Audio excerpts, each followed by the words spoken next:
The quantum entanglement chamber hummed with an otherworldly resonance as Nathan Rhodes adjusted the final settings on his experimental apparatus.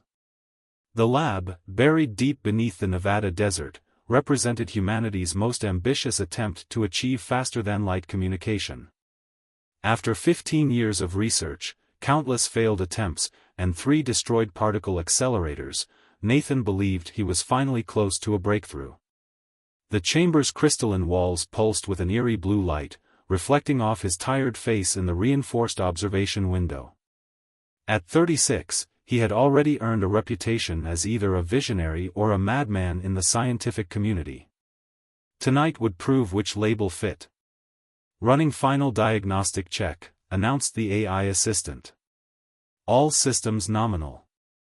Nathan took a deep breath, his fingers hovering over the activation sequence. This experiment was different from all previous attempts. Instead of trying to entangle individual particles, he had developed a way to create a quantum field large enough to theoretically transmit complex data streams. If it worked, it would revolutionize human communication and exploration. Initiating quantum field generation in 3, 2, 1. The chamber erupted in a cascade of light as the quantum field took shape. Nathan watched in awe as the readings exceeded all projected parameters. The field was stable, coherent, and far more powerful than he had anticipated. Then something unexpected happened. The quantum field began to pulse in a precise pattern, like a heartbeat. Nathan stared at the readouts in disbelief. These weren't random fluctuations, they were organized signals coming from somewhere else. "Warning," the AI announced. "Detecting external quantum signature. Source unknown." Before Nathan could react, the chamber filled with a brilliant white light. When it faded, he found himself staring at something impossible. Floating in the center of the quantum field was a holographic image of what appeared to be another laboratory, and in it stood a figure that was decidedly not human. The being was tall and elegant, with iridescent violet skin that seemed to shimmer with its own inner light. Instead of hair, delicate crystalline structures cascaded from its head like living gemstones. But it was the eyes that captured Nathan's attention, 3 of them, arranged in a triangle, each one a swirling galaxy of gold and silver. The alien figure appeared equally startled, taking a step back from whatever device was projecting Nathan's image on their end. Then, to his utter amazement, it spoke, not in any Earth language, but somehow he could understand. Impossible, the voice was melodious, feminine. The probability of another species achieving quantum bridging at this exact moment was astronomical. Nathan found his voice. "I'm Dr. Nathan Rhodes, Earth quantum physicist. Are you real?" A sound like chiming crystals filled the chamber, laughter, he realized. "I am Vidra Naisoth, lead quantum theorist of the Arvani Science Academy. And yes, Dr. Rhodes, I am quite real. Though I suspect we are both questioning our sanity at this moment." The next few hours passed in a blur of scientific discussion and cultural exchange. The Arvani, Nathan learned, were an ancient species that had mastered quantum mechanics millennia ago. Vidra's experiment had been an attempt to establish communication with other quantum-capable civilizations, though she admitted she hadn't expected success so soon. As they talked, Nathan couldn't help but notice how Vidra's movements were like flowing water, how her voice carried notes he'd never heard in human speech, how her third eye seemed to see straight through to his soul. He caught himself staring more than once and forced his attention back to the scientific implications of their meeting. But there was something else, something neither of them could explain. Every time their quantum fields synchronized, Nathan felt a strange resonance, as if some part of his consciousness was reaching out to hers across the vast distance between their worlds. "There are legends among my people," Vidra said carefully, her central eye narrowing. "Stories of a time when 2 beings from different stars would bridge the quantum void. It was said their meeting would mark the beginning of a great change." "What kind of change?" Nathan asked, noticing how the crystalline structures around her head had begun to pulse with a soft light. That part was never clear. But Nathan. She hesitated, using his first name for the first time. What we've done here, this connection, it shouldn't be possible. The quantum equations don't allow for this level of coherence between two unrelated consciousness matrices. Nathan checked his own readings again. She was right. The quantum field wasn't just carrying their communication, it was somehow resonating with their neural patterns, creating a bridge that defied known physics. Maybe, he said slowly, some things transcend physics. Their eyes met across the quantum void, and in that moment, Nathan knew his life would never be the same. He had reached for the stars hoping to revolutionize communication, but instead, he had found something far more extraordinary, a connection that would challenge everything both their species thought they knew about the universe. The lab's warning system suddenly blared to life. Critical power fluctuation detected. Quantum field destabilizing. Vidra, we're losing the connection, Nathan said urgently. Can we stabilize it? Not without more power than either of us has available, she replied, her image beginning to flicker. But Nathan, listen carefully, there's something you need to know about the legends.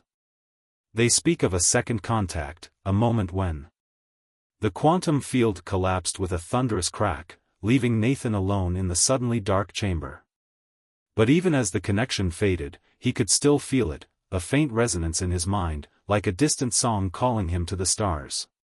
He knew, with absolute certainty, that this was only the beginning. The next 3 weeks were the longest of Nathan's life. Every moment not spent rebuilding the quantum bridge was torture, filled with doubts about whether the encounter had been real. The only proof he had was the lingering resonance in his mind and the massive data dump his systems had recorded during the contact. But late one night, as he sat surrounded by holographic equations, something changed. The resonance in his mind suddenly intensified, like a tuning fork being struck. Moments later, his lab sensors exploded with activity. A massive object had appeared in high Earth orbit. The Arvani had arrived. Within hours, the world's governments were in chaos. Military forces went on high alert. News networks broadcast endless speculation about the massive crystalline ship that now hung in the sky like a second moon. But Nathan knew exactly why they had come. When the ship's delegation finally landed at a hastily prepared facility in the Nevada desert, he was there. His heart nearly stopped when Vidra emerged from their transport vessel.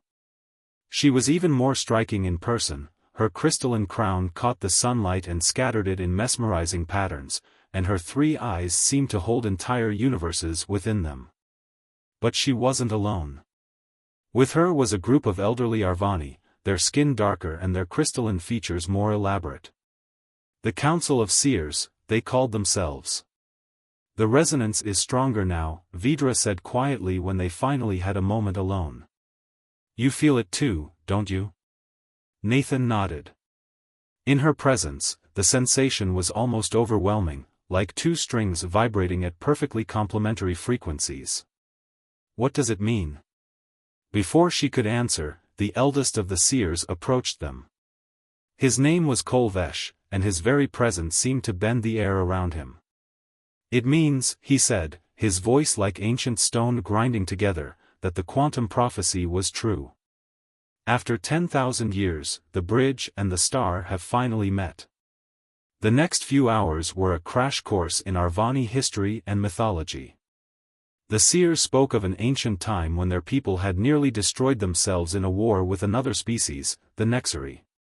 The conflict had ended only when a mysterious entity, which they called the Quantum Oracle, had appeared to both races. The Oracle spoke of a future where 2 beings would forge a connection across the quantum void, Kolvesh explained. Their union would either heal the ancient wounds between all species or trigger a catastrophe that would destroy everything. And you think we're these beings? Nathan asked, looking at Vidra. She seemed as troubled by this revelation as he was. The signs are undeniable, another seer, Valmira, interjected. The spontaneous quantum bridging, the neural resonance, the timing of your meeting, it all aligns with the prophecy. But there's something you're not telling us, Vidra said, her scientific mind cutting through the mysticism. What exactly does this prophecy say we're supposed to do? The seers exchanged glances. Finally, Kolvesh spoke again. The prophecy speaks of trials, tests that will determine whether your connection is true or false. If false, it will trigger a quantum cascade that will unravel the very fabric of spacetime around both our worlds. Nathan felt his blood run cold. And if it's true? Then you will unlock the quantum oracle's final gift, the power to unite all sentient species in perfect harmony. Before anyone could respond, alarms began blaring throughout the facility. On screens throughout the room, they watched as a new fleet of ships emerged from quantum space, ships that were darker, more angular than the Arvani vessel. The Nexari, Kolvesh whispered, his crystalline features dimming. They have felt the resonance too. And they believe the prophecy speaks only of destruction. Vidra's hand found Nathan's, her touch sending quantum echoes through his consciousness. They're wrong, she said firmly. What I feel, what we feel, it's not destruction. It's something else entirely. Nathan squeezed her hand, understanding flowing between them through their quantum link. Whatever trials lay ahead, whatever ancient prophecies they were supposed to fulfill, one thing was certain, they would face it together. But as the Nexari ships moved into attack position around Earth, he couldn't help but wonder, was their connection strong enough to prevent an interstellar war? And more importantly, were the Nexari right about the prophecy? The answer, he suspected, would either save 3 civilizations or destroy them all. The Nexari ultimatum was simple, either Nathan and Vidra had to sever their quantum bond, or Earth would face immediate annihilation. Their fleet of obsidian ships hung in Earth's orbit like a sword of Damocles, their weapons trained on major population centers. In the underground bunker where Earth's leaders had gathered with the Arvani delegation, tension crackled like static electricity.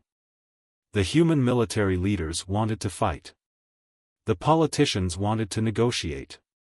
The Arvani seers meditated in silence, their crystalline features pulsing with worried light. But Nathan could hardly focus on any of it. The quantum resonance between him and Vidra had grown stronger with each passing hour, creating a connection that transcended normal consciousness.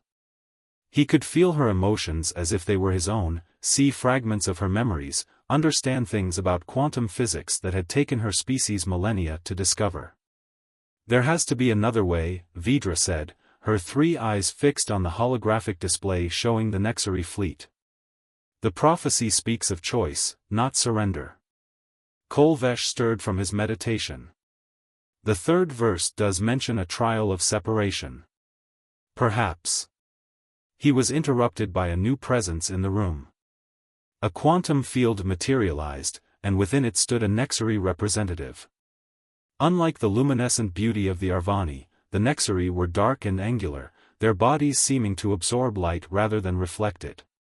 Their ambassador, who called himself Void Speaker, had 4 arms and skin like polished obsidian. Your time grows short, the Void Speaker's words seemed to echo from everywhere at once. We have studied the quantum resonance between these two. It is building toward a critical threshold. When it peaks, it will trigger a cascade that will tear reality apart. You're wrong, Nathan stepped forward. The resonance isn't destructive. It's creative. We're learning things about quantum mechanics that neither of our species understood before. The Void Speaker's eyes narrowed. You are naive. The oracle's prophecy was clear.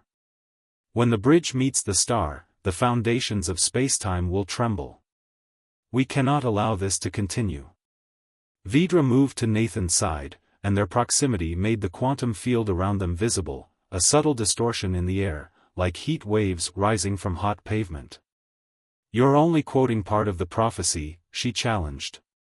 What about the lines that speak of healing? Of unity? Propaganda, the Void Speaker dismissed. Written by Arvani mystics to justify their quest for power. The real prophecy, the original text, speaks only of destruction. But Nathan wasn't listening anymore. Through their connection, he had caught something from Vidra's mind, a realization so profound it took his breath away. The quantum resonance between them wasn't just connecting their consciousness, it was creating something entirely new. The prophecy isn't about destruction or unity, he said slowly. It's about evolution. Show them, Vidra. She understood immediately. Together, they focused their thoughts, allowing the quantum field between them to expand. The air in the bunker shimmered as complex equations wrote themselves in light, mathematical proofs showing how consciousness itself could be quantumly entangled, creating networks of shared understanding that transcended species barriers. This is what the Oracle was trying to tell us, Vidra explained, her voice thick with emotion. The quantum bridge between species isn't a weapon. It's a gift. A way for different forms of consciousness to truly understand each other. The void speaker studied the equations floating in the air, his expression unreadable. Even if you are correct, the risk is too great. The energy buildup can be controlled, Nathan interrupted. But not through separation. The more we fight the connection, the more unstable it becomes. The only way forward is to embrace it. To complete whatever transformation the Oracle set in motion. A tense silence filled the bunker. The fate of 3 civilizations hung on what happened next. Through their bond, Nathan could feel Vidra's fear, her hope, her absolute conviction that they were right. Finally, the void speaker spoke. There is one way to prove your theory. The trials of transcendence. If you survive them, we will accept that the prophecy speaks of evolution rather than destruction. And if we fail? Vidra asked, though Nathan suspected they both knew the answer. Then the cascade will destroy you before it can spread to our worlds. The void speaker's form began to fade. You have 6 hours to decide. Choose wisely. As the quantum field collapsed and the Nexari ambassador vanished, Nathan turned to Vidra. Words weren't necessary, through their connection, he could feel that they had already made the same choice. The trials of transcendence haven't been attempted in 10,000 years, Kolvesh warned. No one knows exactly what they entail. The texts only say that they will test the limits of both consciousness and reality. Nathan took Vidra's hand, feeling the quantum resonance surge between them. Then we'll be the first to find out. In that moment, surrounded by the leaders of 3 species and the weight of an ancient prophecy, Nathan understood that their love story had become something far larger than either of them had imagined.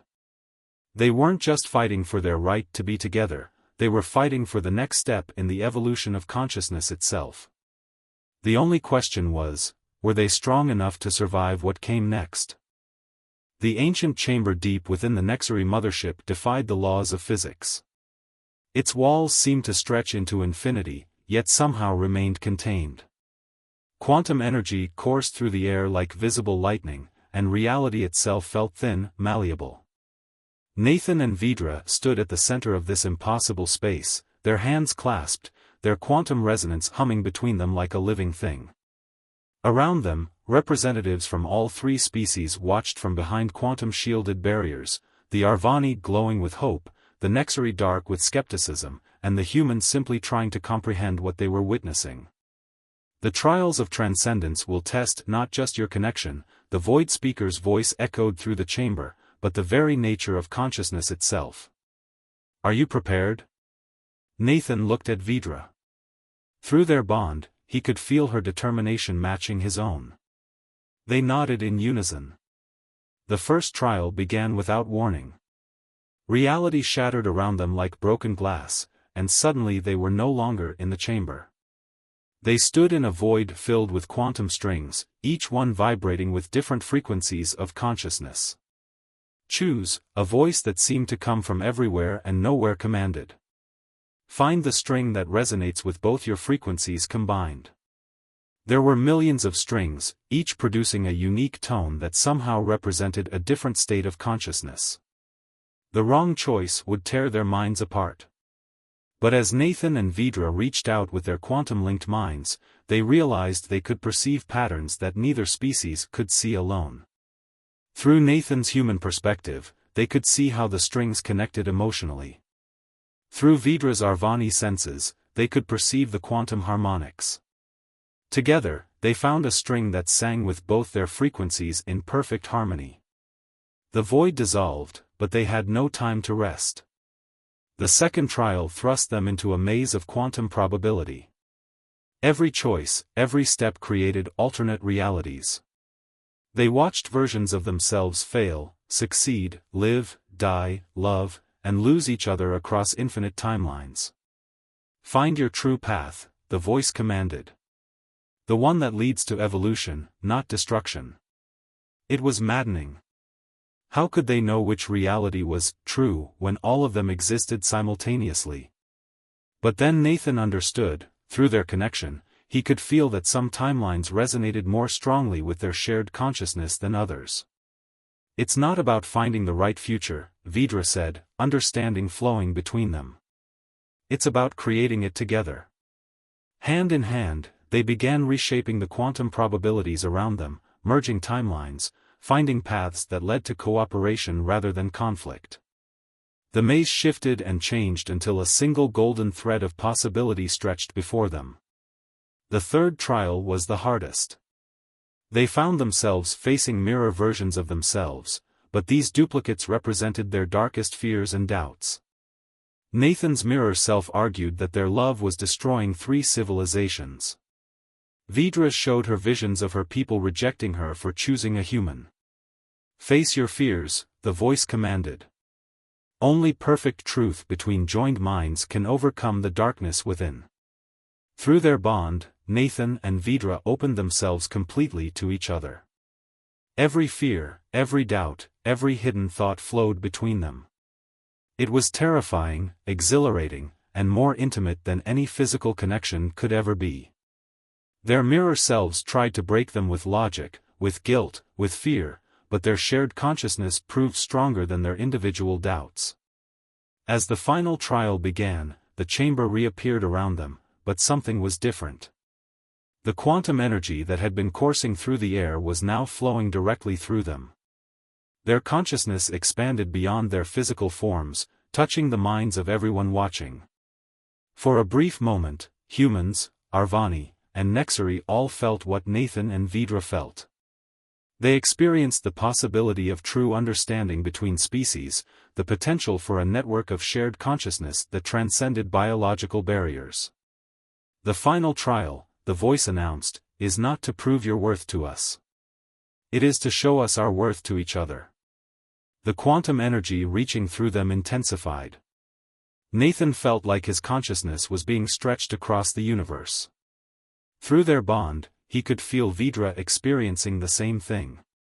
Their physical forms began to glow with quantum light. Nathan, Vidra's voice echoed in his mind, I think I understand now. The oracle wasn't testing us. It was preparing us. Preparing us for what? Before she could answer, the quantum energy surged to impossible levels. Their consciousness expanded beyond anything they had experienced before, and in that moment of transcendence, they finally understood what the prophecy had truly meant all along. The real trial was only beginning. The quantum energy surging through Nathan and Vidra transformed the ancient chamber into a nexus of pure consciousness. Their physical forms became translucent, glowing with inner light that pulsed in sync with the quantum resonance between them. But what happened next shocked everyone watching. The oracle appeared.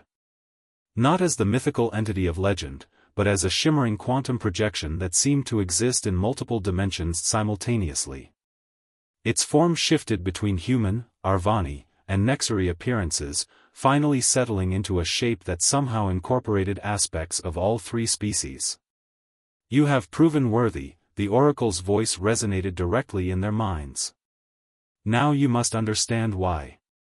Through their expanded consciousness, Nathan and Vidra received a vision of the universe's true nature. They saw how quantum entanglement didn't just connect particles, it connected consciousness itself. Every sentient being was part of a vast quantum network, but most species could only access it unconsciously. The war between Arvani and Nexari 10,000 years ago, the Oracle explained, was not just about territory or resources. It was about two different paths of evolution. The Arvani sought to expand consciousness through connection. The Nexari believed in protecting consciousness through isolation. Images flashed through their minds, the Oracle's original appearance, its warning about destruction, its prophecy about the bridge and the star. But now they saw the deeper truth: it hadn't been a prophecy at all. It was a blueprint for the next step in cosmic evolution. Humanity, the Oracle continued, emerged with a unique gift, the ability to bridge seemingly opposing viewpoints, to find middle paths where others saw only extremes. That is why a human had to be the bridge. Nathan understood. His connection with Vidra wasn't just about love between two beings from different stars. It was proof that consciousness could evolve beyond the limits of single species, single perspectives. Through their bond, Vidra shared her own revelation. The quantum resonance, it's not just connecting us. It's creating a template for something larger. Yes, the Oracle confirmed. You have shown that conscious beings can share understanding across all barriers, physical, mental, and spiritual. This is the gift I have waited 10,000 years to give. The quantum energy in the chamber intensified, and suddenly everyone present, human, Arvani, and Nexari alike, felt their consciousness expand. Not in the overwhelming surge of before, but in a controlled, permanent way. New neural pathways opened, allowing for deeper understanding and communication between species. This is what the trials were preparing us for, Nathan realized. Not just proving our connection, but showing how it could work on a larger scale. The void speaker stepped forward, his obsidian features softened by wonder. We were wrong about the prophecy. The foundation of spacetime isn't trembling with destruction, it's trembling with evolution. The choice remains yours, the Oracle said. This gift of expanded consciousness can be accepted or rejected by each individual. But the path is now open to all. Through their quantum bond, Nathan felt Vidra's joy mixing with his own. They had not only proved their love was possible, they had helped open the door to a new stage of cosmic civilization. The Oracle's form began to fade.